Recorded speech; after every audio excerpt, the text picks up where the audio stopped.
Assalamualaikum Pak Sukardi, apa kabar? Waalaikumsalam warahmatullahi wabarakatuh. Alhamdulillah sehat walafiat Pak Ujung. Terima kasih malam hari ini saya diundang untuk memberikan wawasan menurut pendapat saya ya. Sama-sama Pak Sukardi. Ini ada dengar dari Menteri Keuangan nih. Apa maksud Menteri Keuangan menyetor bank-bank pemerintah katanya 200 triliun. Kira-kira apalah maksud Menteri Keuangan itu? Terima kasih. Maksud Menteri Keuangan itu bagus ya. Artinya beliau kan menyetor dana yang standby di BI itu 200 triliun ke bank-bank pemerintah. Cuma yang sangat disayangkan adalah mengapa bank syariah itu porsinya kecil ya. Sekitar 6-7 triliun saja. Yang lain kan ada 55 triliun dan sebagainya. Karena begini, kalau kita bicara ekonomi makro ya, Indonesia ini dari dulu begitu-begitu saja. Yang dikendalikan adalah inflasi sama bunga bank. Itu cakupannya seperti itu. Nah, menurut saya, walaupun saya bukan ekonom ya, saya melihat langsung di lapangan. Menurut saya itu salah. Karena kultur orang Indonesia itu beda dengan orang-orang luar ya. Itu nomor satu. Sehingga jangan yang makronya saja yang diperhatikan, tapi mikronya juga dari Sabang sampai Merauke.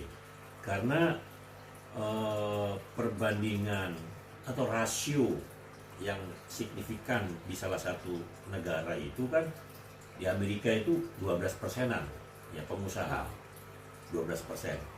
Nah kalau di Indonesia kan cuma sekitar 3,35% atau sekitar 4%.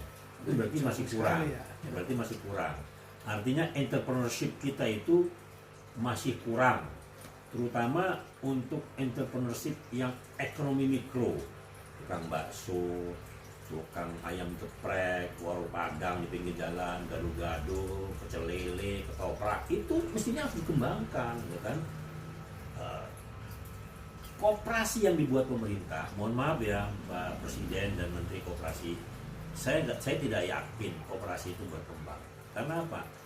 Kultur di Indonesia ini beda dengan di luar negeri. Karena di Indonesia ini everybody want to become the boss. Semua orang pengen jadi bos. Buktinya apa? Zaman Orde Baru itu lumayan, cuma 3 partai. Sekarang setiap mau pemilu itu ada muncul partai baru. Apalagi ini euforia nanti untuk presidential threshold itu 0. Jadi Bapak bikin partai dari Sabang sampai Merauke sekian persen sesuai dengan syarat bisa ikut pemilu, Bapak langsung bisa nyalonkan jadi presiden. Aneh kan? Jadi seperti di Amerika kan partai cuma 2. Nah bagaimana nih reform? Bapak sudah membuat reformasi untuk polisi. Bagaimana Bapak bisa membuat reformasi terhadap parpol? Jangan sampai setiap pemilu itu ada parpol baru dan sebagainya. Bapak juga kan pecahan dari parpol, dari Golkar dan lain sebagainya. Nah, itu yang menurut saya yang perlu dikembangkan. Ekonomi mikro itu kita bisa mencontoh koperasi yang dibuat Transjakarta, Pak Ujung.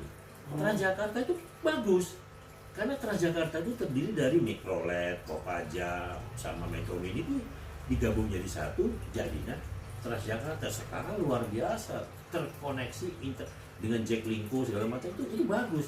Nah itulah contoh koperasi yang bagus. Koperasi yang selanjutnya adalah membuat semacam kopi gitu loh Pak. Ada kopi A, kopi B, kopi C dan sebagainya. Dari Amerika kopi cuma satu. Apa itu? Starbucks. Harganya mahal dan laku.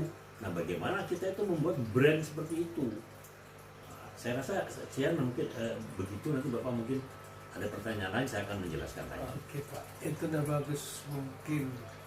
Jadi solusinya apa yang perlu dilakukan pemerintah buat mengatasi ini Pak? Oke, saya ulangi lagi. Solusi yang terbaik adalah tingkatkanlah ekonomi mikro. Dan bank syariah itu ditambah porsinya, jangan cuma sekitar 7 triliun saja. Karena mohon maaf ya, seperti saya pun untuk berusaha mencari kredit di bank konvensional saya tidak mau, karena saya punya keyakinan beda Nah di Indonesia orang yang seperti kita tuh juga punya kepahaman seperti itu. Maunya mereka itu pinjam dana di bank syariah, lantas dibina seperti apa yang dilakukan oleh Malaysia. Nyatanya kan mereka berkembang gitu ya, Iya. bank syariah. Karena mereka juga punya kepahaman seperti itu. Ya nyatanya yang saya saksikan juga bahwa mereka yang pinjam di bank konvensional nilainya besar. Contoh aja ya, contoh saja. Saya lihat itu di daerah Jawa Timur. Ya, daerah Jawa Timur. Saya sebut saja lah namanya, kotanya Pare. Pare itu kampung Inggris. Nah, kampung Inggris itu ada lembaga kursus kurang lebih 160 sampai 170 lembaga bahasa Inggris. Luar biasa banyaknya. Itu sudah jenuh. Ya. Nah, atas dasar itu orang-orang di Pare itu membuatlah Bapak seperti rumah seperti ini minta kredit di bank tanpa ada visibility study, minta nilainya mungkin rumah Bapak ini ya katakanlah 1 miliar, bisa pinjam uang 500 juta, dibangun kamar-kamar, ya tidak pakai visibility study, lantas dibangunlah seperti itu, mulai kredit katakanlah grace periodnya 3 bulan. Setelah mengkredit yang kos sepi karena persaingan ketat. Akhirnya apa?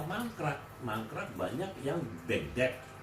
Jadi dia mana di Pare tersebut dan delalah mereka itu kreditnya dari bank-bank konvensional. Nah coba kalau bank syariah, bank syariah itu dibina dan analisnya itu tidak serta merta memudahkan memberi kredit begitu saja tanpa ada visibility study atau FS-nya dinilai kira-kira Bapak Ibu mau buat beberapa kamar lagi dan yang sudah ada berapa kamar dan lain sebagainya.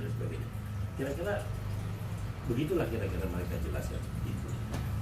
Dan maka dari itu yang paling bagus dikembangkan adalah ekonomi mikro, dan yang paling bagus tuh bergeraknya dari Jabodetabek lah ya, karena banyak sekali ada warung Tegal, ada warung Padang di mana-mana, gado-gado, pecel lele, toprak, waduh, masya Allah. Sehingga nilai ekonomi kita tuh mutunya tidak ada. Kalau dibanding dengan negara tetangga kita, itu sudah mereka tidak boleh seenaknya Bapak bikin gado-gado di pinggir jalan, korcap seperti Singapura nggak boleh tangkap polisi. Mana jenis license-nya, mana sertifikat lain-lainnya nggak ada, tutup. You are not eligible to become entrepreneur. You must work somewhere. Anda tidak diakui untuk bisa menjadi pengusaha. Udah Anda kerja aja perusahaan tertentu di situ. Seperti itu, tegas gitu. Saya rasa seperti itu Pak. Jadi menurut Bapak ini perbandingan di Indonesia ini ekonomi makro sama ekonomi mikro ini perbandingannya bagaimana Pak? Perbandingannya jomplang. Karena Sekali, ya? jomplang sekali, sehingga seperti pengamat mengatakan bahwa ekonomi kita itu katanya bertumbuh. Siapa bilang bertumbuh? Bapak di komplek-komplek itu melain sedikit, sendal bagus hilang, sepeda bagus hilang, motor apalagi, sehingga kita ada was-was. Itu pertanda bahwa lapangan pekerjaan itu tidak ada. Contohnya saja kemarin Agustus pada waktu demo penjarahan segala macam, itu kan mereka tidak bekerja. Nah, saran saya bahwa pemerintah ini dengan adanya Pak Erick Thohir diangkat sebagai Menteri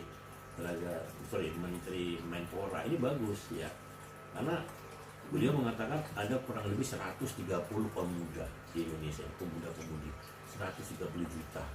Nah, apabila olahraga itu, beliau juga berjanji kan, olahraga itu nanti akan diputar, ada kompetisinya, seperti sepak bola, ada bola basket, nanti ada bola voli dan sebagainya. Itu diputar kan akan tumbuh ekonomi mikro di mana-mana ya, tentang bikin jersey, bikin kaos kaki, lantas sepatu bola, sepatu cat dan lain sebagainya, itu akan tumbuh. Topi, merchandise itu hidup gitu loh ya nanti.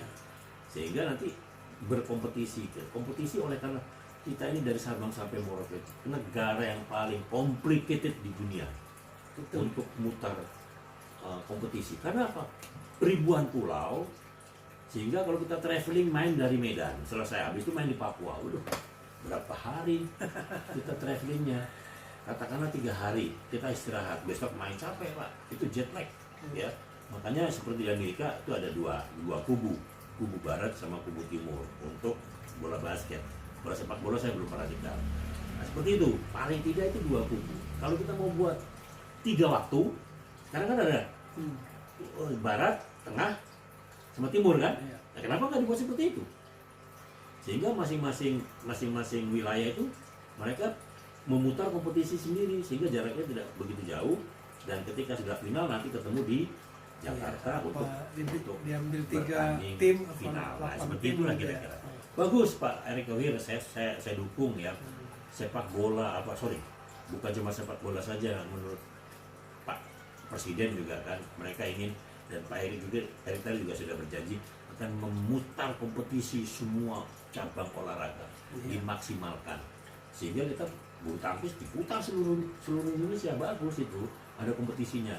Nah sekarang program pemerintah adalah membuat paling tidak satu kecamatan ada mini hub stadion ya, ada lapangan bola, lapangan voli. Yang udah jalan tuh emang ya badminton sama voli doang. Sama sepak bola juga belum teratur ya. Iya. Nah, seperti itu. Sehingga dan yang paling penting juga lagi nomor 1 adalah UMKM itu dari kecil didorong sampai menengah sampai kelas atas, dan kelas atas ini mereka harus didorong go publik sehingga orang-orang yang pensiunan seperti saya bisa jual aset, beli saham. Nah pemerintah juga harus menyiarkan, punya narasi, literasi untuk hal-hal yang sifatnya mengerti tentang saham ya. Nah itu disebar sampai ke RT RW kecamatan. Ini loh perusahaan-perusahaan yang menjual sahamnya ya kan. Sehingga Anda tidak capek-capek seperti Menteri Keuangan yang lalu kan, bahwa orang Amerika itu yang bekerja itu uangnya orangnya santai, asetnya yang kerja. Betul itu. Ya, karena betul. Apa? Negara di sana itu perusahaannya ikut semua aturan pemerintah, taat hukum, sehingga saham yang sekian harganya tidak gampang anjlok dan juga tidak dikorupsi. Kan kacau. Saya sebut saja seperti Asabri dikorupsi, ya kan? Semua BUMN dikorupsi. Bagaimana orang mau beli saham? Akhirnya takut kan, saham bisa anjlok sewaktu-waktu, naik sewaktu-waktu, seperti itu. Nah, go public itu adalah menyehatkan suatu institusi, suatu bangsa, sehingga nanti akan tereliminir dengan sendirinya. Contohnya saja seperti di Jakarta, Transjakarta itu untuk Jakarta luar biasa hebat, bahkan sekarang sudah menjurus ke Jabodetabek. Namun Jabodetabek seperti Ciputat, sekarang Lebak Bulus ke Ciputat sudah tidak ada, Lebak Bulus saja, Lebak Bulus nanti dari Lebak Bulus ke Ciputat, karena kan beda wilayah, sudah masuk Tangsel itu. Di Jakarta saja gitu. Bagus itu, sistem yang bagus. Nah, kalau pemain koperasi, menteri koperasi, perhatikanlah koperasi atau yang sudah jalan dan bagus, tapi itu adalah Transjakarta. Dicontoh itu seperti itu bagus. Yang lainnya mohon maaf ya, koperasi kalau tidak BUMN, kalau tidak orang yang masih kerja, tidak jalan Pak, mohon maaf. Di kampung-kampung itu koperasi cuma simpan pinjam, nggak jalan. Karena apa? Karena mereka menggunakan bank konvensional Pak, mahal harganya. Iya, bunganya itu seperti itu. Ada yang lain Pak? Tentang tenaga kerja nih Pak. Ini sekarang kan di Indonesia tuh penganggurannya mungkin tinggi lah. Jadi apa langkah-langkah pemerintah untuk menyerap tenaga kerja yang ada ini? Oke, Menteri tenaga kerja itu Bapak betul bahwa kalau kita ikut laporan Bank Dunia, Masya Allah kita malu. Karena ada sekitar 100 sekian juta orang itu nganggur, orang miskin, sehingga tidak bekerja. Nah, mestinya pemerintah harus membuat sistem. Koperasi itu dibuat sistem yang benar. Jangan sampai nanti itu malah membebani pemerintah. Seperti kemarin kan ada yang diputihkan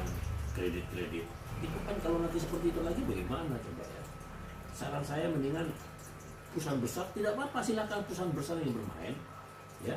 Dan mereka semua sudah go public dari Sabang sampai Merauke ke lokasi kemana ke kampung-kampung. Nah saham mereka lah nanti yang kita beli, kita tidak perlu lagi berusaha seperti itu. Mungkin nanti kita bisa usaha yang lain gitu ya. Sehingga kalau kita punya, mungkin nanti bisa bargainingnya adalah tidak lagi dividen itu dibagi tiap tahun, bisa juga mungkin triwulan ya, quarter, atau mungkin ya triwulan lah paling tidak, sehingga setahun itu bisa 4 kali kita mendapat dividen, bisa itu tidak, tapi dijelaskan ke rakyat, ke masyarakat bahwa ini saham beda dengan bunga, ya beda dengan bunga itu kan bisa stabil, bisa konstan, tapi kalau saham naik turun, dijelaskan ke mereka.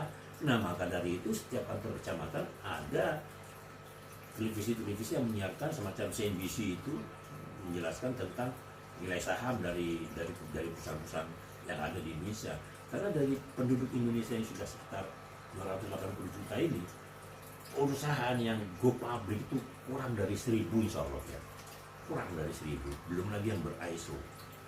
Sehingga yang lainnya itu enjoy dengan pengusaha sendiri. Akhirnya mereka tidak sustain. Begitu yang punya tidak ada, meninggal, selesai sudah. Banyak kan perusahaan seperti itu, apalagi perusahaan yang didukung oleh kekuatan politik, karena trias politika punya jabatan ini, dia buka usaha ini, begitu tidak lagi menjabat, selesai. Banyak itu. Maka dari itu harus sustain. Harus sustain. Contohnya yang sustain itu apa?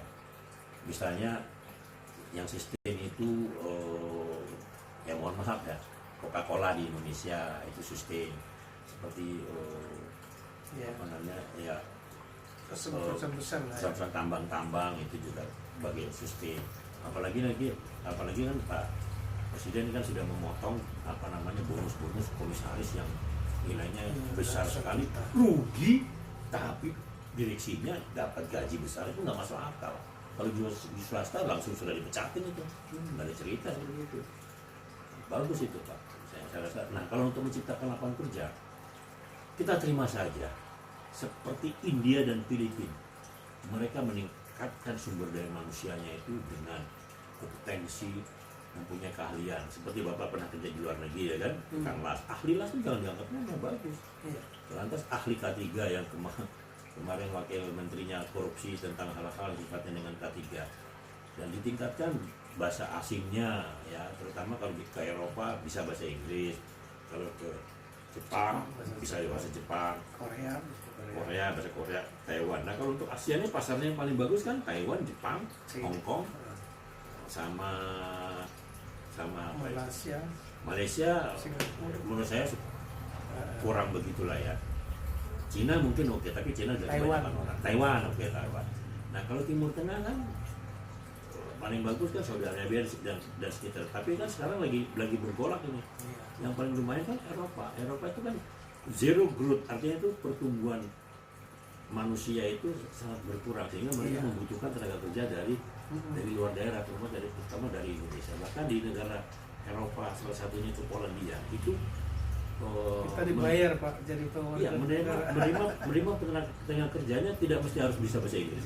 Lulusan SD pun bisa, yang penting sehat. Sampai usianya 45 tahun pindah ke sana bisa dibayar kan? Bisa 45 tahun. Nah maka dari itu saran saya tidak apa-apa Pak, jangan gengsi bahwa kita mengekspor tenaga kerja yang expert, tapi ya jangan TKW seperti jangan. Yang betul-betul skill, nanti chef ya kan, lantas mungkin supervisor, perawat, lantas ahli K3 itu banyak digunakan. Nah itu nanti bisa menjadikan devisa negara masuk ke Indonesia. Tidak gengsi-gengsi lah pemerintah. Dengan demikian dipermudah surat-suratnya, visanya, sertifikasinya, dididik gratis Pak mestinya dari Kemnaker itu, jangan dibebani. Karena apa? Karena nanti mereka tuh menghasilkan devisa masuk ke Indonesia. Seperti itulah kira-kira. Jadi kalau untuk tenaga kerja saya rasa seperti itu Pak ujungnya. Dan nanti mereka sudah mendapatkan, anak saya itu kerja di luar negeri. Oh gitu. Engineering gitu. Nah ini beliau mau Tapi beliau hanya short term, kan ada proyek di sana, mendesain di sana, kerja lantas pulang ke Indonesia nanti sekitar bulan Januari atau Februari. Nah, sehingga nanti pemerintah jangan gengsi bahwa tenaga kerjanya itu laku di Indonesia, karena India, saya dulu kerja di perusahaan Eropa, banyak orang-orang India itu bekerja di situ karena mereka pandai berbahasa Inggris, bisa menjadi translator kepada orang-orang yang jangan salah loh ya, negara Eropa Barat itu tidak semua bisa bahasa Inggris, apalagi Eropa Timur. Saya rasa seperti itu, Pak. Kalau India saya ketemu semua, Pak. Ya. Di Thailand saya ketemu orang India, Ya. di Australia saya ketemu orang India, di Malaysia apalagi. Karena Ya, orang bahkan- India bahkan- memang itu orang tuh di kantor bisa, di lapangan bisa, Iya, bahkan di salah satu ownernya bisa. calon gubernur New York itu orang India, bukan India. Mm-mm. Zohram siapa, Ramdhani atau siapa itu. Iya. Dia sudah menang dari Partai Demokrat, dia akan bertanding dengan Partai Republik. Di sana kan cuma 2 partai. Sekali lagi, ya, parpol direformasi, Pak, bukan cuma hanya polisi. Kita sudah reformasi tahun 98, berantakan, kita mau reformasi polisi. Dan juga DPR, Pak. DPR dan DPRD. Jadi Undang-Undang MD3 itu dirubah. Jangan sampai nanti orang anggota DPRD itu melebihi dari 2 periode, sedangkan eksekutif 2 periode selesai. Ini DPR lebih dari 2 periode, mereka enjoy saja. Dan pendidikan, Pak, jangan sampai katakanlah mungkin MK, Pak, ya sudah memutuskan bahwa ijazah minimum itu SMA, tapi betul-betul mereka yang punya kompetensi, Pak. Jangan musisi jadi komisaris nggak masuk akal, Pak, karena nggak, komisaris itu umumnya di perusahaan swasta itu adalah orang yang sudah berjasa di perusahaan tersebut dan sudah senior, kebanyakan itu owner, bagian dari pemegang saham, mereka menjadi komisaris, sehingga mereka tuh punya sense of belonging, punya rasa memiliki perusahaan tersebut. Jangan cuma hanya datang meeting, tidak, hanya betul-betul sense of belongingnya ada. Saya salut dengan Pak Presiden bahwa akan merombak semua direksi BUMN dan tidak berdasarkan parpol. Salut, 4 jempol Pak Prabowo, saya angkat. Salut. Ya. Oke, terima kasih, Pak. Nggak terasa Sama-sama, kita Pak Ujung. Terima kasih. agak lama juga berbincang-bincang. Terima kasih banyak. Terima kasih. Assalamualaikum. Waalaikumsalam warahmatullahi wabarakatuh. Sampai ketemu lagi. Terima kasih.